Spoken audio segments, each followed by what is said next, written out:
बिस्मिल्लाहिर्रहमानिर्रहीम। आज हमारे पास एक नया टॉपिक है, ठीक है। तो ये हमारे पास है difference between flow chart and algorithms, ठीक है। तो हमारे पास डिफरेंस हमने इसका बताना है कि फ़्लो चार्ट क्या होता है, एल्गोरिदम क्या होता है, ठीक है। तो जो एल्गोरिदम्स होते हैं हमारे पास वो रिटन यूजिंग सिंपल इंग्लिश, ठीक है। और जो फ़्लो चार्ट होता है वो डिज़ाइन किया जाता है स्टैंडर्ड सिंबल्स से, ठीक है। तो हम यहाँ पे देख लेते हैं। सबसे पहले हमारे पास यहाँ पे आ जाता है कि फ़्लो चार्ट क्या है। Flow chart is designed using standard symbols, ठीक है। ये हमारे पास क्या होती हैं, स्टैंडर्ड सिंबल्स होती हैं, जिनसे हम इसे क्या करते हैं, वो सिंबल्स कौन सी होती हैं, वो हमारे पास कुछ शेप्स होती हैं। जैसे कि हमारे पास रेक्टेंगल की शेप होती है, हमारे पास ऑल की शेप होती है, हमारे पास डायमंड की शेप होती है, हमारे पास एरोस होते हैं, ठीक है, उनको कनेक्ट करवाने के लिए। इसी तरह से हमारे पास पैरेललोग्राम की एक डायग्राम होती है, ठीक है, जो कि प्रोसेसिंग के लिए होती है।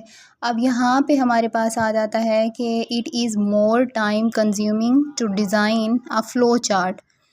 यानी कि हमारे पास यहाँ पे क्या है कि ज़्यादा टाइम कंज्यूम होता है डिज़ाइन करने के लिए फ़्लो चार्ट को। It is difficult to modify, और इसको मुश्किल होता है मॉडिफ़ाई करना, ठीक है। It is a graphical representation of a solution, ठीक हो गया। इसी तरह हमारे पास जो एल्गोरिदम है उनको कैसे राइट किया जाता है, या उसमें और इसमें क्या डिफरेंस है। Algorithm is written using simple English.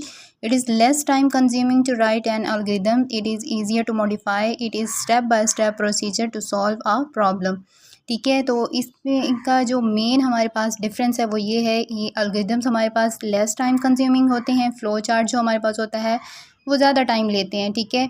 और इनको मुश्किल से हम मॉडिफ़ाई कर सकते हैं, इनको इजीली हम मॉडिफ़ाई कर सकते हैं। ये स्टेप बाय स्टेप प्रोसीजर होता है, इसको आसानी के साथ अंडरस्टैंड कर सकते हैं। और ये ग्राफिकल रिप्रेजेंटेशन होती है किसी भी प्रॉब्लम की, किसी भी प्रोग्राम की, ठीक हो गया। अब हमारे पास आ जाता है प्रोग्राम डेवलपमेंट प्रोसेस क्या होता है। The program development process consist of the following stages: defining and analysing the problem. सबसे पहले हमने क्या करना होता है, प्रॉब्लम को डिफ़ाइन करना होता है, उसे एनालाइज करना होता है। फिर क्या करना होता है, डिज़ाइनिंग द एल्गोरिदम। फिर हमने डिज़ाइन करना होता है एल्गोरिदम को। कोडिंग और writing the program, testing the program, final documentation, ठीक है।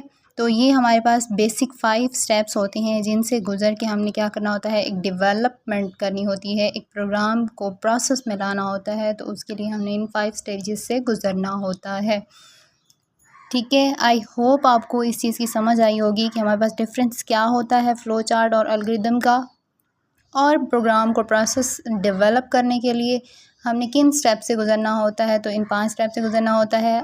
आई होप आपको मेरी वीडियो की समझ आई होगी। अगर आपको समझ ना आई हो तो इनबॉक्स में मैसेज कर सकते हैं। मेरी वीडियो को ज़्यादा से ज़्यादा लाइक कीजिएगा, शेयर कीजिएगा और कमेंट ज़रूर कीजिएगा। और अगर किसी ने अभी तक मेरा चैनल सब्सक्राइब नहीं किया तो प्लीज़ मेरा चैनल सब्सक्राइब कीजिएगा, ताकि मुझे मोटिवेशन मिले और मैं और अच्छी अच्छी वीडियोज़ लेकर आऊँ। अल्लाह हाफ़िज़।